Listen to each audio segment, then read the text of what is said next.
Hey everyone, Sam here at ModelChili Scale Models, and here I have Bandai's TIE Advanced and TIE Fighter set. Now this is, as you can see, a tiny little model. I believe this is 1 to 144 scale, which is half the size of the usual 172 scale kits. So these are going to be quite small, but hopefully it'll just be a nice little fun project, which will involve mostly painting because the construction is going to be really simple. But let's start by having a look inside the box.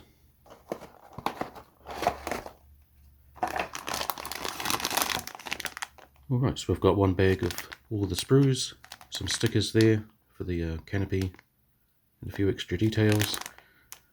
So we've got the TIE Advanced on that side, and the stand, and the TIE Fighter wedged in the middle by the looks of it.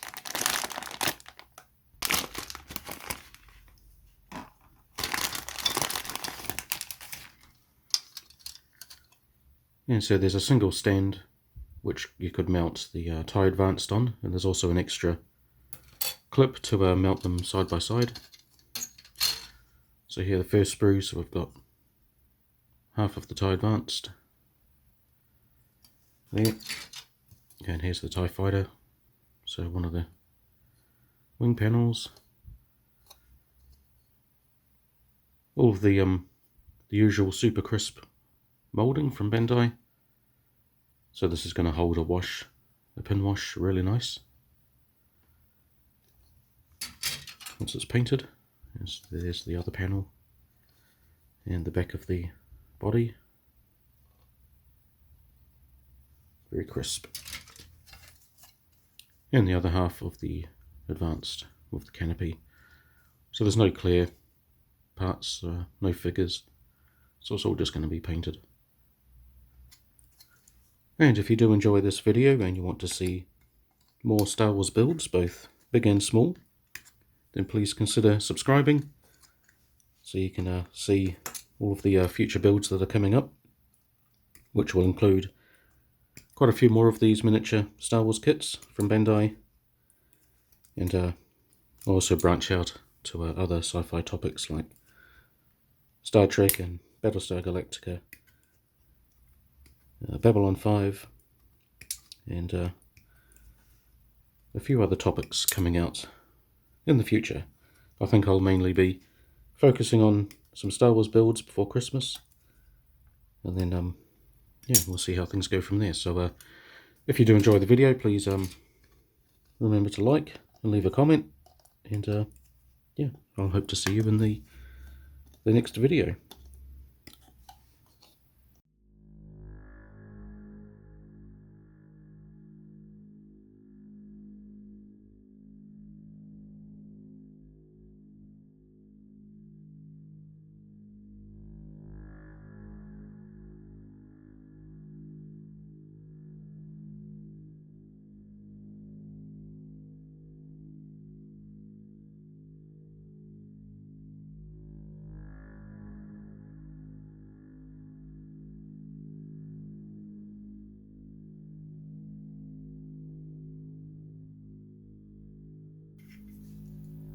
Alright, so here they are, all put together, which was pretty quick and easy. And I've just left everything unglued at the moment, so these panels, I'll pull these off just to make it easier to paint. And I'll probably end up gluing them when everything's finished, especially on the TIE Fighter because it's a bit wobbly just by pushing them in. The TIE Advanced is a bit more secure, but I'll end up gluing these on as well once everything's been painted. But before I can do any of that, I need to give them both a thin layer of Tamiya's fine surface primer, and then I'll be ready to start airbrushing.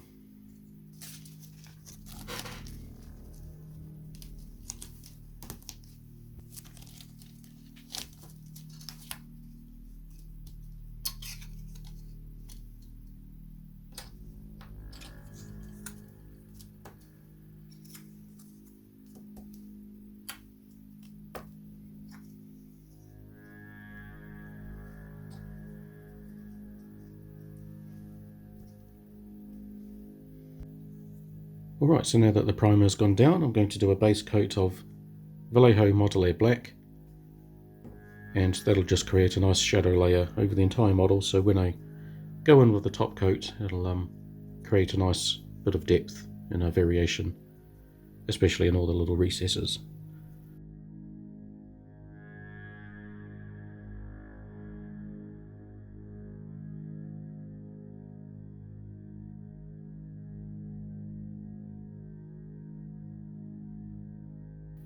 Alright, so that's the black coat gone down, and yeah, this tie advanced looks pretty sleek in black.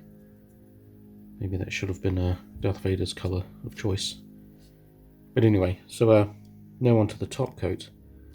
For both of these, I'm going to be doing a bluish grey, and for that I'm using Vallejo's Model Air Pale Blue Grey, which is 71046.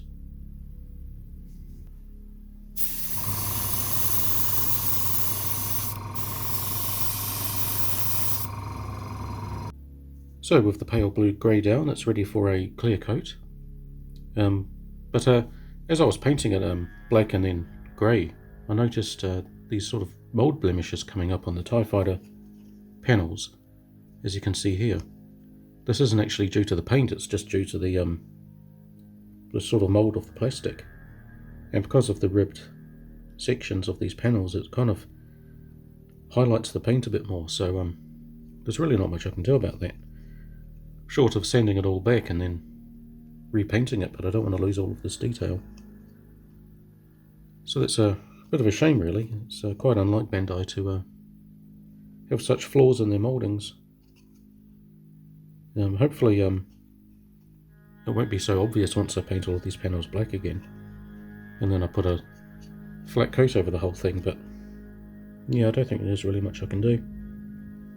So I'll just push on. But yeah, so what I want to do next is start up the detail painting, so painting the canopies and the panels. But first I'm going to put a clear coat down on all of this using Tamiya's TS13 Clear, which is not acrylic based, so I'll coat all of that and then I'll be able to start detail painting and move on from there. Now with the gloss coat down, I'm just going to begin the process of manually painting in all of the black panels.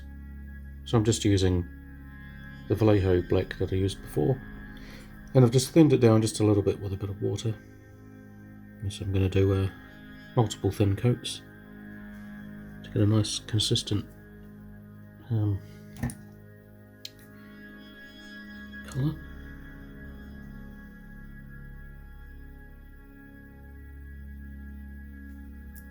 So luckily all of the panels have quite a defined edge, so it shouldn't be too hard to get a nice straight and clean edge with the brush.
Alright, so that's all the black painting done, so I've done all of the panels and started to work on the main section of the ties. So I've now done the canopy piece in black, and the frame was done using Vallejo Basic Grey 71047. And so what I'm going to do now is just paint a few more details using a slightly lighter grey, light grey 71050.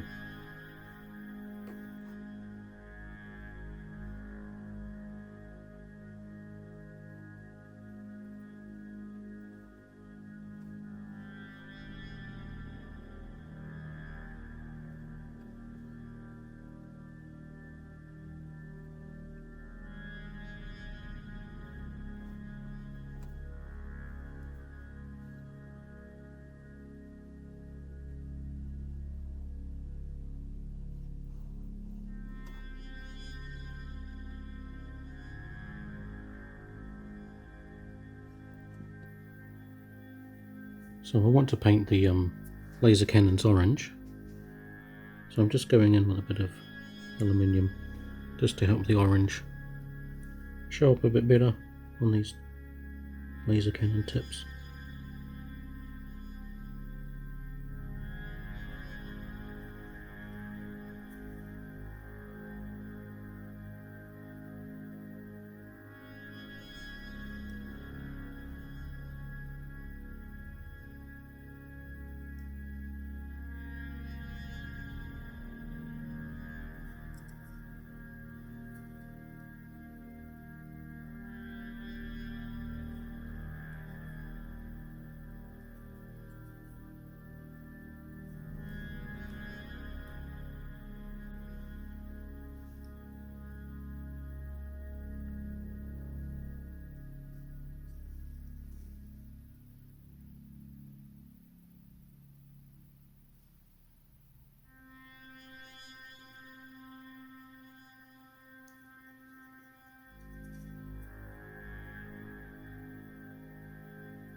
And now with all the painting done, I'm going to apply a pin wash using Vallejo Model Wash Light Grey.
So there's the wash finally applied and been left to dry.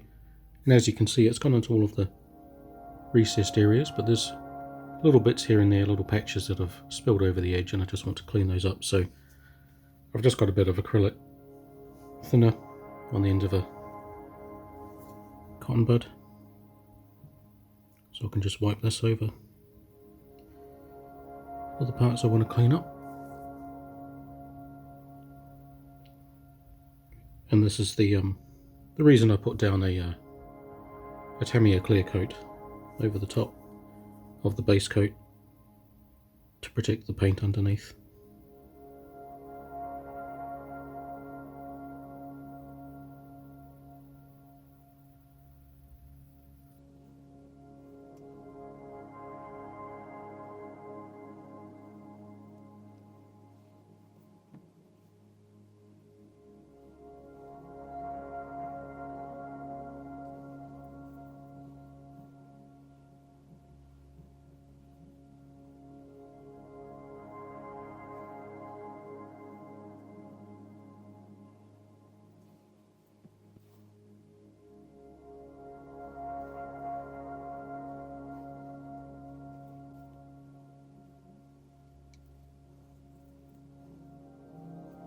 Now I'm just going back and repainting these ion engine modules. I just want them to be a little bit darker, so I'm just using the same basic grey that I used on the canopy frame.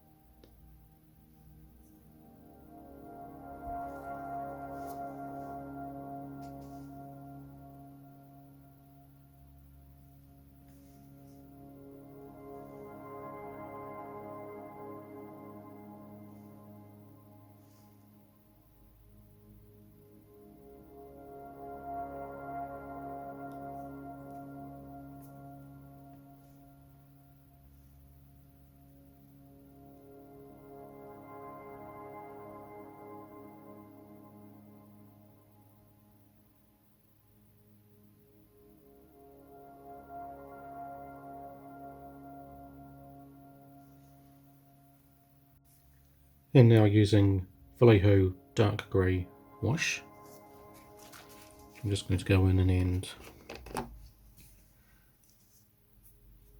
fill in some areas that the light grey wash didn't quite fill out. So these little bits down here.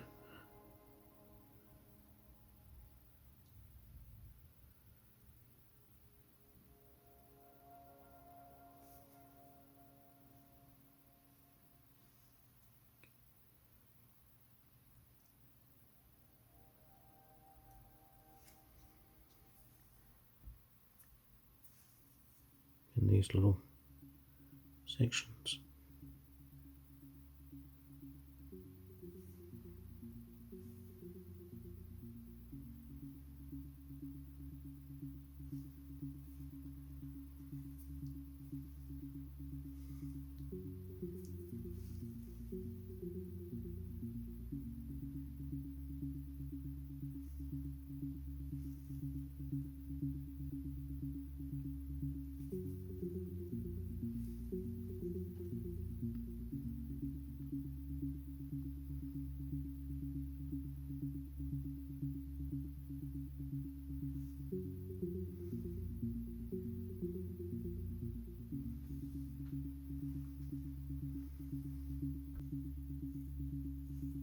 And as I did with the laser cannons, I'm just going to add a little bit of aluminium into the engine.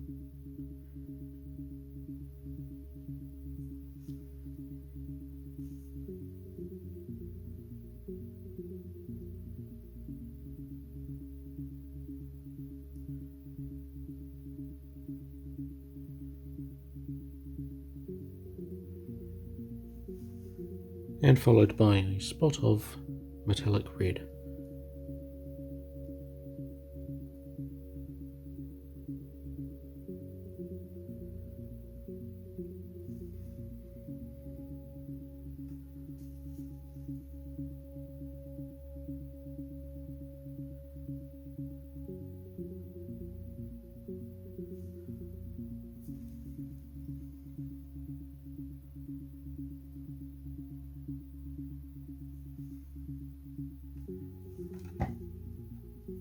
Right, so with everything painted, the next step is to seal everything in with a flat coat, and for that I'm using Tamiya's TS80 Flat Clear from a spray can.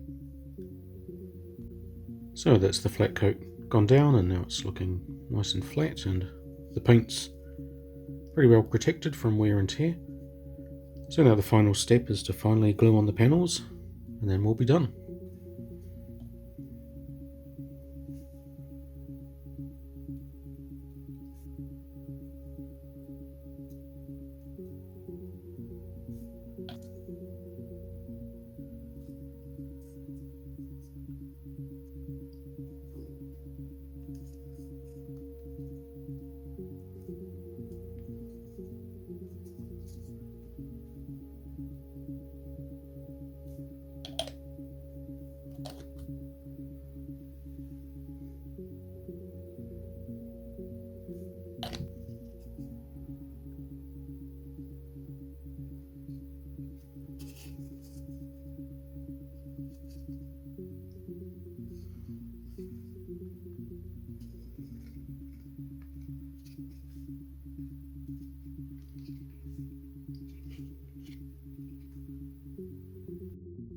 Alrighty, so here they are, done and dusted, and on their little stand, which this part I ended up just painting black and then giving a gloss clear coat. And so, as you can see, it's actually set up to have 3 TIE fighters, so you have the 2 standard TIE fighters on either side and then the TIE Advanced in the middle to recreate the trench run scene from A New Hope. But the catch is, I guess, you have to buy another complete set, because I don't think you can buy these separately, so you'll end up with 2 TIE Advanced, so it's a bit of a sneaky trick by Bandai there. But yeah, I'm not a great fan of this stand, mainly because you can't display the TIE Fighter on its own, so there's no slot for the peg at the bottom like there is for the Advanced, so you can actually take off this large piece and then just connect to the TIE Advanced straight onto top of the stand on its own, but you can't do it with this one, which is a bit annoying. And also, when this is sitting down and you want to take off one, then it just completely tips over because it's unbalanced. So it kind of feels like a bit of a cheap out by Bandai. I wish they'd actually included two of these, so you could at least display them separately. But yeah, so also I think the worst part of this stand is because the TIE Fighter clips into the little slot on the side. It's got a tight fit, so when you pull it out, it's actually rubbed the paint on the bottom of the panel there, down here. So again, that's a bit irritating. I wish Bandai had thought of a slightly better solution for that. Yeah, and I guess the other big flaw is just the state of these panels. Like all of this patchy stuff that you can see here is nothing to do with the paint. It's had multiple coats of black paint. It's just due to the mould and the way the ribbed section catches the light because of the slight differences. So that's really, really disappointing. It's the first time I've seen such a defect in a Bandai kit. So it's quite surprising, but yeah, not great. But overall, I'm pretty happy with how they've come out. The TIE Fighters, they don't need a lot of weathering, just a bit of a variation in the panels, a bit of a pin wash, and you're pretty much done. Yeah, so the colour came out really well, so it's kind of a bluish grey, which was the look I was going for, so that colour grey I think works really well. And yeah, so really isn't much more to say about those. I obviously didn't end up using the stickers. I just painted on the panels and the canopy. So here are the stickers, as you can see. So you've got the canopy frame, the canopy itself, top of the dome, and a few extra panels. Again, it's kind of disappointing that they don't include water slide decals for these. I probably would have used the canopy ones especially. Yeah, I don't know why they don't include water slide decals. They can't be that much more expensive to produce. Maybe it's just for people who don't know how to use water slide decals or don't want to go to that much effort, but they really do look a lot better in the end. So yeah, so I don't really like using the stickers. Even though they are super, super thin, once you've put down a wash over the top, the edges will catch that wash and it will end up looking a bit toyish. So just having a closer look at each one. So even though this is quite a small scale model, it really does capture all of the detail of Darth Vader's TIE Fighter. It's all really nice and crisp and easy to recognise. So there was definitely no detail lost compared to the larger 1/7/2 scale version. Obviously except the insides of the cockpit. It wasn't done on this particular kit. But yeah, overall, looks pretty nice at this size. And here's the standard TIE. Very similar, again, to the 1/7/2 scale. I quite like how the engines kind of light up at the back there. Just using that metallic red over the aluminium works quite well. Gives it that distinct kind of those red eyes at the back. Just reminds me of all those promo shots of Return of the Jedi.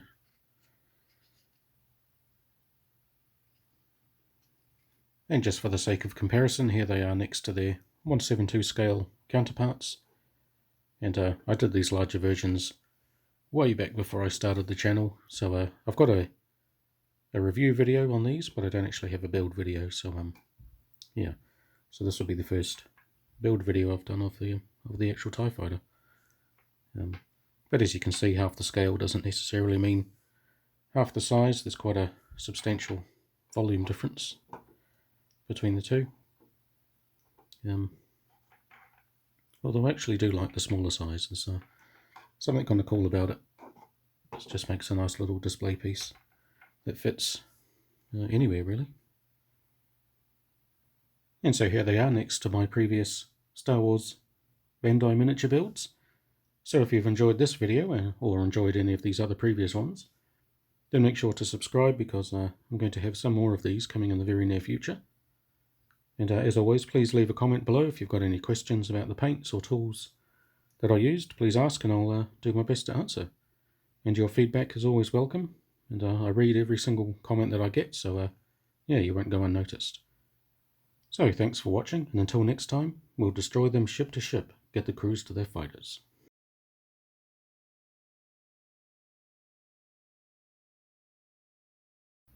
And I thought we'd try the zesty lemon one or something. I'm recording, by the way.